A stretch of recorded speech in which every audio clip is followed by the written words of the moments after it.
बात करें तो साधारणतः आप भाग ऐसे करना जानते हो जो डिजिट में होता है, यही ना पढ़े हो। दूसरी चीज, जैसा डिवीजन बेटा यहाँ करते हैं वही डिवीजन इन बीजगणितीय व्यंजकों में भी करते हैं, जिससे हम इनके मूल निकाल सकते हैं, इनको हल कर सकते हैं, इनका हम भागफल और शेषफल भी बता सकते हैं। 9th और 10th स्टैंडर्ड में जब आओगे तो ज्यादातर इसका प्रयोग पहले और दूसरे एक्सरसाइज में यही है कि शेषफल और भागफल बताओ। फिर इसी का प्रयोग बहुपद का जब हम मूल निकालते हैं यानी रूट चुन के निकालते हैं तो भी हम डिवीजन का प्रयोग कर लेते हैं, क्योंकि कभी कभी उनके मूल दिए गए होते हैं, क्यूबिक फॉर्म में होता है, पावर 3 के रूप में होगा और एक रूट दे देगा, कहेगा अन्य 2 रूट और बताओ। तो जो पहला रूट दिया बेटा उसको हम ट्रांसफर करके उससे हम डिवाइड करके दूसरा रूट निकालते हैं, तो भागफल की जो वैल्यू मिलती है उसी को हम पुनः क्या करते हैं, उसको हम गुणनखंड करते हैं तो हमको वो वैल्यू मिल जाती है। इजी मेथड में सीखेंगे, बिल्कुल आसान तरीका, वही जो क्लास 2 और 3 में आपने डिवीजन करना सीखा उसी तरीके उसी पैटर्न पर, कोई परिवर्तन नहीं है, कोई बड़ा सवाल नहीं है। आपको रूट देख के या पावर देख के आपको कंफ्यूज या घबराना नहीं है। बातें समझ में आ रही हैं?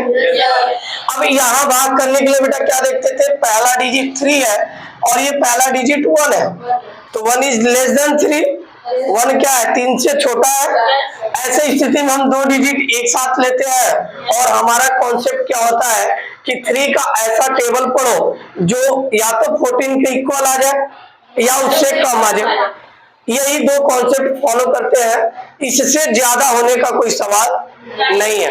यदि आप इससे ज्यादा लिखते हो तो आपका आंसर गलत हो जाएगा, क्योंकि दैट मीन रिमाइंडर जो आएगा वहां पे निगेटिव आएगा और रिमाइंडर ऑलवेज भी पॉजिटिव होता है, या तो 0 होता है, या तो 0 होगा या तो निगेटिव, कभी पॉसिबल ही नहीं है, क्योंकि आपका पहला कॉन्सेप्ट यही कहता है कि ऐसा टेबल पढ़ो जो या तो इसके इक्वल आ जाए या तो इससे कम आ जाए। तो हम 3 का 4 टाइम्स टेबल पढ़ेंगे 12 होता है, और यहाँ बेटा प्लस है, जब कोई भी साइन ना लिखा हो किसी डिजिट के आगे या नंबर के आगे तो वहां पे आप जान लेना प्लस है और यहाँ लगेगा क्या, माइनस। अब 14 में से 12 जाएगा बेटा 2, देखो प्लस आया ना, दैट मीन्स रिमाइंडर हमारा जो आ रहा है क्या आ रहा है, पॉजिटिव आ रहा है। क्या आ रहा है, पॉजिटिव आ रहा है। यहाँ तक कोई दिक्कत कोई परेशानी? जब यहाँ तक कोई दिक्कत परेशानी नहीं है बेटा तो यहाँ पे आओ। यहाँ का कॉन्सेप्ट केवल ये कहता है कि फर्स्ट टर्म को मेजर करो, किसको, फर्स्ट टर्म को, और यहाँ पे कंडीशन ये है कि इक्वल ही आना चाहिए, ना छोटा ना बड़ा होगा, केवल बराबर में। किस में होगा, अब किस चीज का मल्टीप्लाई करोगे, किस चीज का टेबल आप पढ़ोगे किसके इक्वल आ जाए। अब ध्यान दो बेटा, यहाँ पावर कितना है, इस पर पावर कितना है, अगर 3 - 1 कर दे तो पावर क्या आ जाएगा, दैट मीन्स हमको x स्क्वायर का मल्टीप्लाई करना है। किसका मल्टीप्लाई करना है, कोई बुराई, x स्क्वायर का x में मल्टीप्लाई करेंगे तो x to the power cube हो गया, कोई दिक्कत कोई परेशानी। इसका मल्टीप्लाई फिर किससे करेंगे, √5 से, और √5 बेटा डिजिट में है, नंबर में है, अंक में। x हमारा क्या है, एक अचर पद है, और जब कभी भी आपको वेरिएबल टर्म दिखाई दे तो नॉन वेरिएबल और वेरिएबल टर्म का मल्टीप्लाई सेम डिजिट के साथ हम ऐसे लिख देते हैं। कोई बुराई? अब बेटा सिंपल बात, नो बकवास, कुछ नहीं है खास, क्वेश्चन बिल्कुल है सिंपल, सब कुछ मेथड है झकास। यहाँ क्या करेंगे, क्या हुआ यहाँ पे साइन क्या है पहले बताओ, माइनस। साइन पहले तो प्लस का है, यूज क्या करेंगे, माइनस। अल्टरनेट साइन यूज करते हैं, जहां प्लस होगा वहां माइनस और जहां माइनस होगा वहां कोई बुराई। तो चिन्ह को लगाने में भी यदि आप गलती कर बैठते हो तो आपका पूरा सवाल गलत है।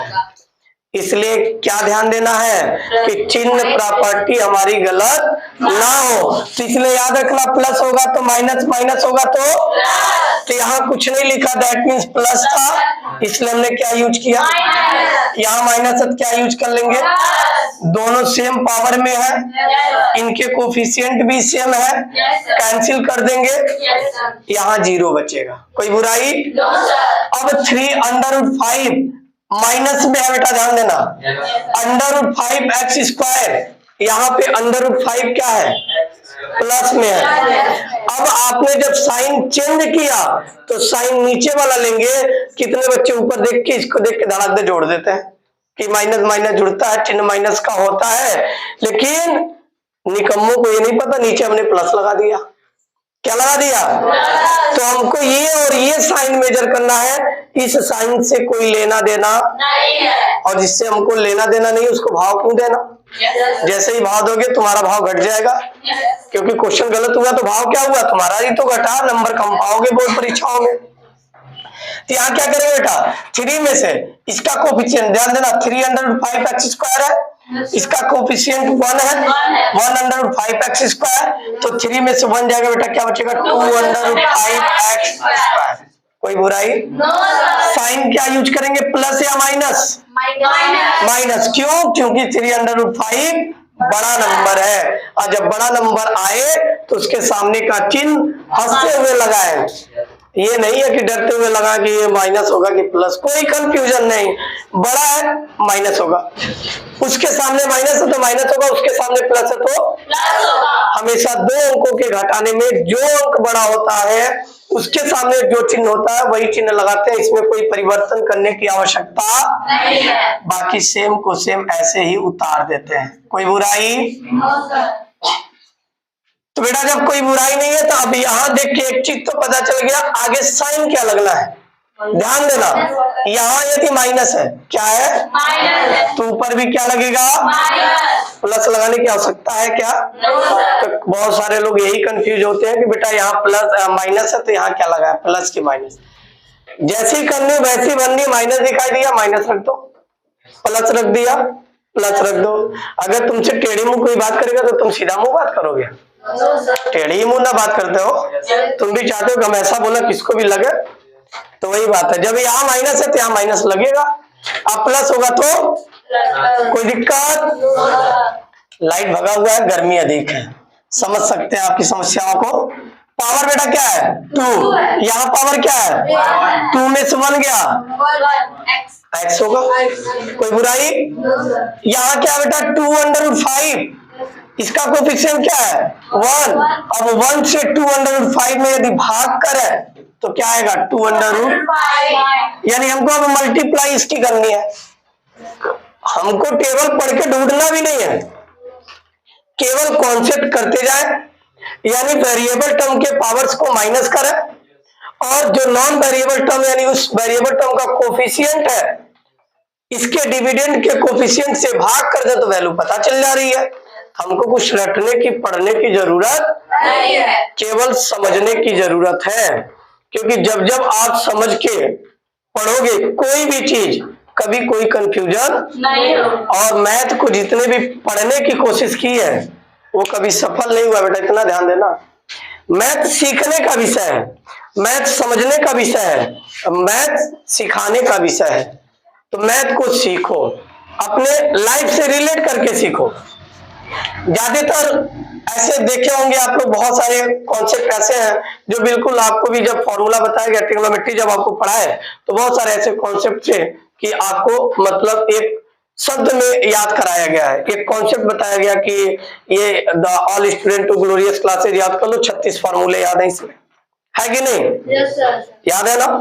तो ऐसे ही एक कॉन्सेप्ट मतलब अपने लाइफ से रिलेट करके देखो। अब 2/5 है, हमको करना कुछ नहीं था, बस इसके बराबर लेके आना था। हमने देखा भाई इसका गुणा कर दे, तो गुणा करते वक्त अगर वेरिएबल टर्म सेम हो तो पावर ऐड होता, इतनी तो बात हमको पता ही है।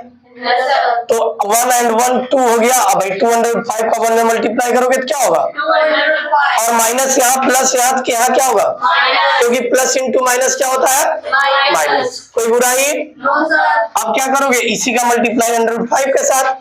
√5 क्या होगा बेटा 5 होगा। अब 5 का 2 पे मल्टीप्लाई करोगे तो 5 2 जा 10 और x ऑलरेडी है तो यहाँ क्या हो जाएगा 10x प्लस मैंने लिखा बेटा क्योंकि माइनस इंटू माइनस क्या होता है कोई बुराई।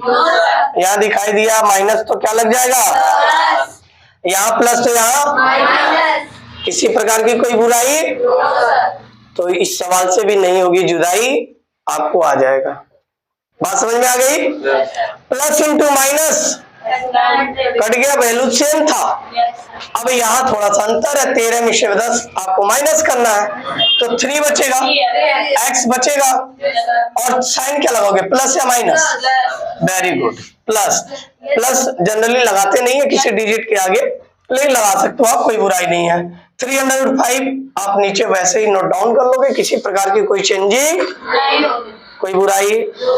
अब ध्यान दो बेटा यहाँ क्या है यहाँ क्या है पावर दोनों पे सेम हुआ। अब 1 माइनस 1 करेंगे तो x के पावर 0 0 की वैल्यू x के पावर 0 की वैल्यू क्या होती है x के पावर 0 की वैल्यू किसी भी वेरिएबल टर्म के पावर 0 हो तो उसकी वैल्यू ऑलवेज बी 1 क्या होती है 1 होती है कोई बुराई। अब बेटा क्या दिखाई दे रहा है यहाँ 1 है 1 से 3 को डिवाइड करें तो कितने बार में डिवाइड होगा 3 बार तो यहाँ पे क्या लगेगा प्लस की minus. Very good plus 3 into x क्या होगा 3 इंटू √5 क्या होगा √5। अब चिन्ह पे भी ध्यान देना यहाँ प्लस तो यहाँ प्लस और यहाँ प्लस यहाँ माइनस तो यहाँ तो ये क्या होगा माइनस ये क्या होगा कट के क्या आ गया 0। कोई बुराई एकदम आसान है कि नहीं है कुछ करने की जरूरत नहीं है। 3 कॉन्सेप्ट याद रखना आपको। क्या पहला कॉन्सेप्ट हम जो भी वैल्यू मल्टीप्लाई करें पहला टर्म हमारा सेम हो जाना चाहिए। पहला कॉन्सेप्ट यही है। दूसरा कॉन्सेप्ट जब हम मल्टीप्लाई करने के बाद वैल्यू सेम कर लेते हैं दिए गए दूसरे डिजिट पे भी मल्टीप्लाई कर लेते हैं तो साइन का जो यूज करते हैं अगर बेटा प्लस है तो माइनस माइनस है तो प्लस यूज करके ऐड और सब्ट्रैक्ट कर लेते हैं कोई बुराई। बाकी इसमें और कोई अलग से दूसरा कॉन्सेप्ट नहीं है। और तीसरी बात पे बस ये ध्यान देना है कि हमको पहला टर्म बराबर करने के दौरान दूसरा टर्म बराबर मिले या ना मिले उससे हमें कोई लेना देना नहीं है। वो ऑटोमेटिक बाद में कटने के कगार पे आ जाएगा। जैसे यहाँ कट गया रिमाइंडर 0 हो गया यानी x √5 निश्चित रूप से इस दिए गए वैल्यू का एक गुणनखंड है।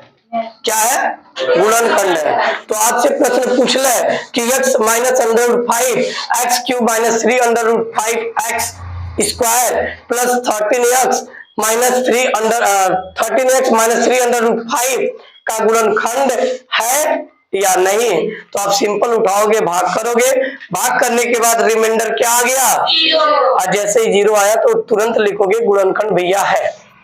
इसमें कोई बुराई बिल्कुल एकदम समझ में आ गया ना। कोई कंफ्यूजन नहीं होना चाहिए किसी भी प्रकार का। कहीं थोड़ा भी डाउट हो तो आप पूछ सकते हो। कोई डाउट क्लियर है इतना। अब इसको नोट कीजिए नेक्स्ट क्वेश्चन बताते हैं।